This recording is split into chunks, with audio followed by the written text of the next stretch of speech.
Hey everyone, welcome back to the channel. I hope you're all doing well out there and I hope you're all having a great Christmas season. Today we're going to talk about a brand new action thriller set at Christmas time. It just dropped on Netflix. Before I do that, do me a favor though, like, comment, and subscribe. Join me here. I greatly would appreciate that. Now, we're going to talk about the film Carry On. This was just released on Netflix just recently. Taron Egerton plays a TSA agent. He is a girlfriend who just found out that morning that she's pregnant. And Jason Bateman is in here as the main bad guy. Jamal Collett Sarah directed this film. He directed films like House of Wax, Orphan, The Shallows, and he did a bunch of action movies. He did Black Adam. So he's a very capable director. I love House of Wax. I think it's a really well done slasher remake. I think Orphan's really well done, and I like The Shallows as well. I reviewed that back in the summertime. And basically, this is set at Christmas time. There's tons of Christmas music, set mostly at an airport, mostly one location. We do see a few other locations, but mostly we're at this airport. We spend the majority of our time. And he's going to work, just a regular day. It's just before Christmas, and he is stuck in a rut work-wise. He got turned down for the police academy, and he's just been working at TSA treading water, but he wants more. His girlfriend knows he wants more. She also works for the airport. And his friend, who got promoted before he hasn't got promoted yet, but he got promoted, throws him a bone and puts him on screener duty, which is, a position that he normally isn't in. And pretty soon he gets contacted by this mystery man about leaving this one guy go through in his bag through unstopped so they can get on a plane.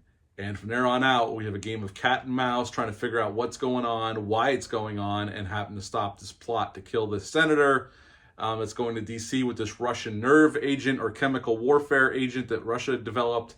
And that is pretty much Carry On. So I would say about this film, it's very much a modern film. But what I would say is if you like films like Nick of Time with Johnny Depp, which I really like that thriller a lot, 90s thrillers, you know what I'm saying? Like Passenger 57. I would even say even into the 2000s with Wes Craven's Red Eye. Stuff like that. This is very much in that same vein. Die Hard 2, I would say, although this has nowhere near as much action. This is not what I would say an action-heavy movie. This is more of a thriller than it is action movie, but it definitely reminds me of 90s thrillers. Now, I will say up front, I don't think it's better than any of those movies I just mentioned, but I thought it was a fun cat and mouse movie. Jason Bateman's phenomenal here. Taron Egerton's good here. Oh, the whole cast is good for what they're given to do. The directing, the movie looks nice. I will complain about it in a minute. This was the first movie out of the Amblin DreamWorks deal with Netflix. This is their first movie. They signed a multi-movie deal with Netflix. So this is their first movie out of the gate. I will say it's well acted. It's well paced. Although pacing, I think it's well paced overall. I do think it goes on a little bit too long. I think about 10 minutes could have been shaved off this bad boy to streamline it a little bit more. I think it could have used that because it does get a little convoluted during it. It kind of loses a sense of itself during the movie. I don't want to give everything away because it is just dropped, but there is some things that kind of start falling apart as the movie goes on. I think the movie's strengths are when Jason Bateman's character and Taron Egerton's character are going head to head, just verbally. I think those are the most fun parts. Then at the end, we get a little action, with this other hitman that's working with Jason Bateman's character, trying to kill his girlfriend that's pregnant. And it gets a little fun at the end, and there's some suspense for sure. But here's some of my problems with it. First of all, there's a car fight in this film. This detective is going to the airport. She knows something's wrong, and she's with this Homeland Security agent. At least that's who they think he is. She finds out through a phone call that he's not who he says he is, and there's this fight. I've seen this on YouTube or on Twitter or X, and somebody said, can't we just shoot a car chase for real? Now, we've gotten real car chases and real car fights over the last several years, going more back towards practical instead of the CGI crap.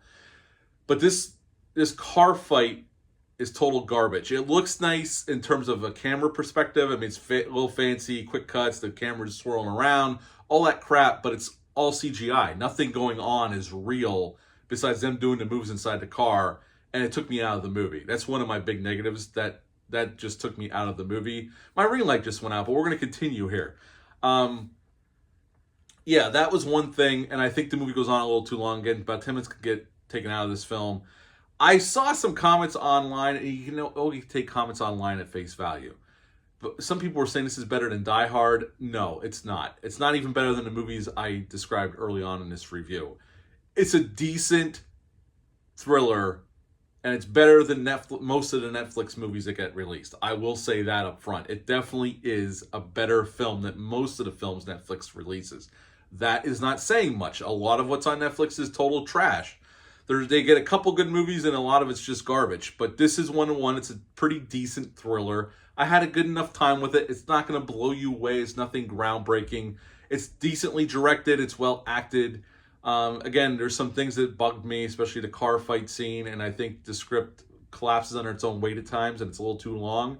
But at the end of the day, I had a good enough time with it. It's a decent thriller. It reminds me of those 90s thrillers, and I would give it, at the end of the day, I would give Carry On a 7 out of 10. 7 out of 10 for Carry On. Have you watched this yet? It's on Netflix. Leave a comment down below what your thoughts are. I'd greatly appreciate it. That's it for this review. I hope you all have a very Merry Christmas. This is going to be my last review before the holiday, and then we'll come back after the holiday, and we'll have, you know, my top 10 of the year, my top 10 horror movies of the year, all that kind of fun stuff. But until next time, bye.